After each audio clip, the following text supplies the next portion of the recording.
Maybe you're confident. Maybe you got a full life. You show up at work. You're doing the best that you can. But still, there's this one thing that you can't stand. It's about something most of us carry quietly and constantly in the background. It's about the thing you hate about yourself. It doesn't just keep you from love, it keeps you from life.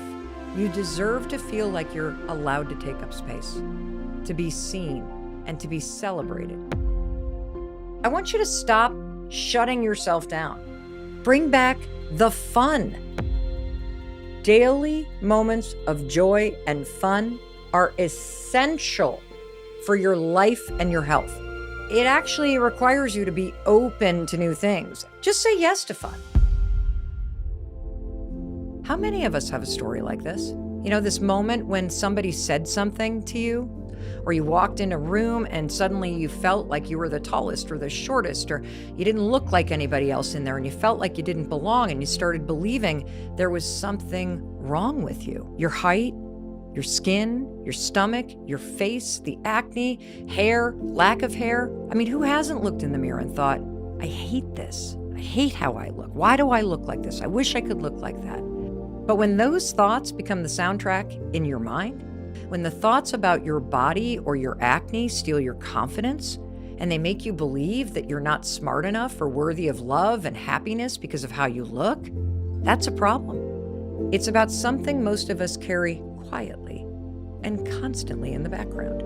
It's about the thing you hate about yourself. If you don't like how you look, if you think you're ugly, if you think if only you could change certain aspects of your appearance, your chin, your nose, you're this, you're that, oh, well, then you'd be happier. This is normal. You're not broken. In fact, you are beautiful. And so I want you to stop and think about that one thing.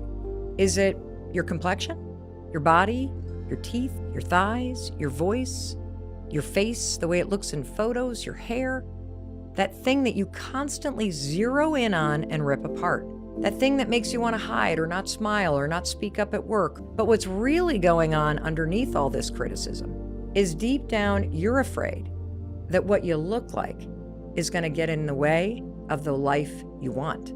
You've convinced yourself that you're the problem. And when that belief takes root, when you think you're too ugly, too different, too short, too much acne, too far gone, too old, too this, too saggy, too baggy, it doesn't just keep you from love, it keeps you from life. That craving for connection, whether it's with a romantic partner or friends or being seen at work or just being somebody who gets you, it often masks something even more powerful, a deeper need to feel worthy. You deserve that. You deserve to feel like you're allowed to take up space, to be seen and to be celebrated, and to stop apologizing for your body. Stop being the bully in your own head. You have to believe that you're worthy of being fully seen, and that being seen, this isn't insecurity that's stopping you, it's self-protection. You're afraid if somebody sees you naked, or they see you without your makeup on, or they see that you're actually bald and not the guy in the photo that you posted online, that they're going to reject you. I mean, it makes total sense. When you carry shame or judgment about your body, your past, your face, or the one thing you hate about yourself, it feels safer to keep people at arm's length, right? It also keeps love out. And that kind of insecurity, it doesn't just make you self-conscious, it makes you hide. And it makes you feel unworthy of the person that you're with. Because when you're shrinking away from the very things that you want most, whether it's love, connection, partnership, because deep down there's this fear, if they really saw me, if they knew the real me, they wouldn't want me. Why are we constantly seeing ourselves through this critical lens? This is really an issue where you have a difference between who you are in reality and this idealized version in your mind that you think you should be. So when you're talking about that in the context of body image, it's like what you look like versus what you think you should look like. And that gap between the real self, that's you, and this idealized fantasy self that you have in your mind, this gap is where all the pain lives. I look like this, but I want to look like that. This is where you compare. It's why you put filters on your face. It's why you freeze when people call on you at work because you don't want to be seen. You think you should look and sound different. You say there's a better looking version of me. And until I become that version and fix these things, then I'm not worthy of the life and the experiences that I want. When you name the thing that you're ashamed of, even just once, you take away its power to silently control you. And it allows you to take one small, powerful step toward the life you've been keeping yourself from living. Maybe you're confident. Maybe you got a full life. You show up at work. You're doing the best that you can. But still, there's this one thing that you can't stand. The one thing you wish you could change. If only I could get rid of that, then I'd be happier. The part of you that no matter what else is going on, still makes you feel less than. Why do you do this to yourself? Why are you so quick to pick yourself apart? Why is it so hard to look in the mirror and just be okay with what you see? But it's the idea that human beings, you and me, we were never meant to constantly see ourselves. And when you really think about it, it makes total sense. Like, think about our ancestors. Were our grandparents constantly looking at themselves? No. But you and me? Oh my God, all we do is stare at ourselves between the constant Zoom calls, FaceTime calls, selfies, social media, the photos that you're taking, the TikTok videos that you're creating, the reflections that you see in all the glass buildings around us, constantly staring at yourself. You're not meant to do that. That's what's making you curate yourself, judge yourself. It's exhausting. And here's the truth.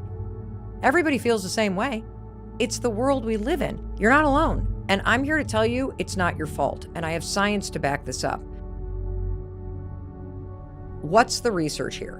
What is seeing yourself all the time in modern life doing to you? This is a phenomenon. It's called the autoscopic phenomenon. And it perfectly explains why you feel so self-critical all the time.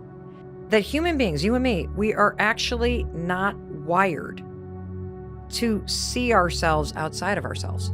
We were never designed to be this way. We were actually not designed to judge ourselves.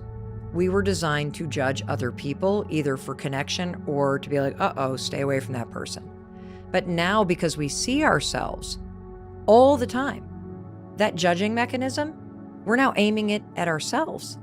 And you've experienced this. You know when you're on a Zoom call or a FaceTime call, and as you are talking or you're in a meeting, you're thinking, why does my face look like that? I better change the angle.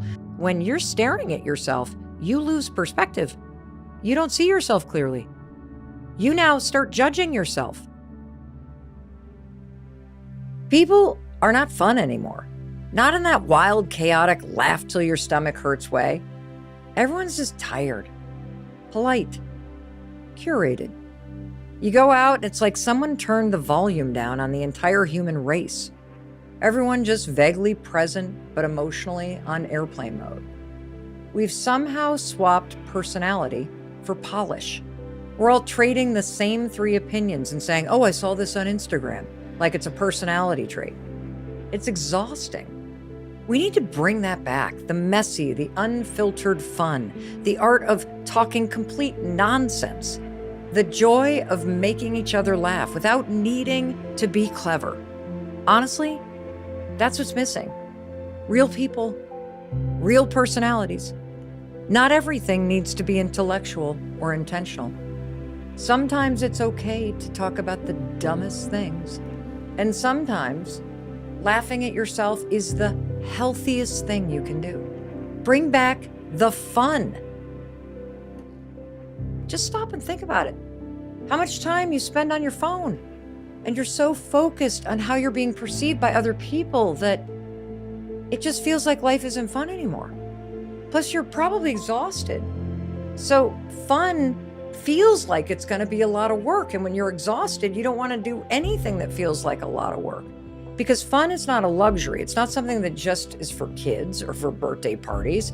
Fun's a necessity in life. Fun energizes you. It helps you connect with other people. It lowers your stress. It makes you healthier. The National Cancer Institute reports that regular laughter strengthens your immune system by lowering stress hormones in your body. It also increases the number of natural killer cells and activated T cells that you have. These are two key players that keep your body healthy and resilient. And I'm here to remind you that even when life is hard, even when it seems like life isn't fun anymore, it is so important for you to understand the importance of these micro moments and these intentional moments of bringing fun and energy and joy back into your life. Fun has 3 ingredients: playfulness, connection, and flow. Now, playfulness means you're not taking yourself too seriously. Playfulness means you're in the it's not that deep mode. You're just not taking yourself too seriously. The second piece of fun is connection. Connection means fun usually involves other people, even if you're introverted. Sharing experiences with other people just amplifies the fun. And the third thing is flow, meaning you're immersed in the moment. And then when you're immersed in the moment, time disappears. If you can inject these 3 things into something that you do today, now you got the recipe for fun. Your worries about the past, your anxiety about the future, your to-do list, the heaviness, the stress, it just zip. One small fun change.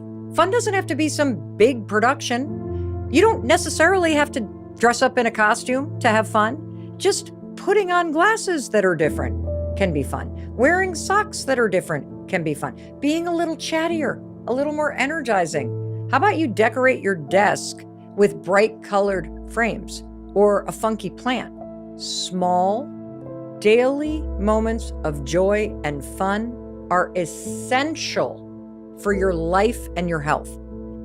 Happiness is created by increasing the small moments of joy, of fun, of laughter, of silliness.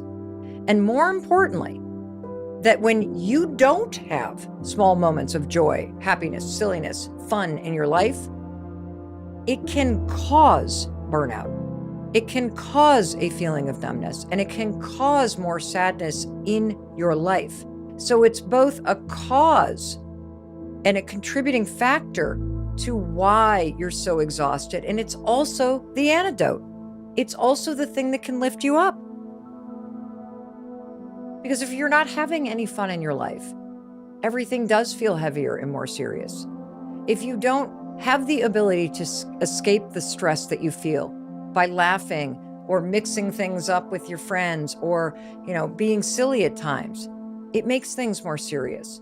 And so I want you to think about getting intentional about these small, tiny, joyful, fun, silly things that you can do to bring the fun back into your life as a way to lift you out of the heaviness. That's why this matters. This is a way you fight the feelings that you have that are weighing you down. Just say yes to fun. Do you know how much you miss out on in terms of having fun because you just say no?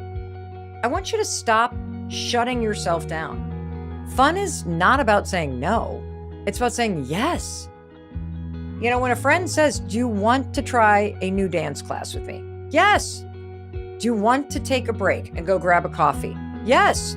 Do you want to try this super cringy speed dating thing together? Yes. Sometimes the most fun experiences are the ones you didn't even want to do in the first place. Say yes to having more fun. Because having more fun, being silly or being playful, it actually requires you to be open to it. You got to be open to new things. Let's say you go out with your coworkers, and let's just say maybe you hit it a little too hard, and maybe you feel a little hungover the next morning at work. Doesn't it make work 1,000 times more interesting the next day? Of course it does. Be bad at it, because being bad at it is really fun. I mean, it's fun to be bad at something. You want to know what's actually boring? Is people who are good at everything because they're trying to win and they're taking it seriously. Having fun is about trying something fully, throwing yourself into it, and not caring if you're good or bad at it. It's fun to be bad because there's no pressure. And here's the thing, when you're willing to be bad at something, you not only open the door to fun, you also give other people around you permission to try to be bad and to have fun and to laugh at themselves too. I think social media has made you and me so terrified of failing, of looking stupid, of being caught not looking perfect, or ending up on some embarrassing TikTok page. But here's the thing, that fear of being bad is what's holding you back. The fear of looking stupid is why you're not having fun. It's okay to be an awful dancer. You're not auditioning for Dancing with the Stars, because being bad at something is also fun.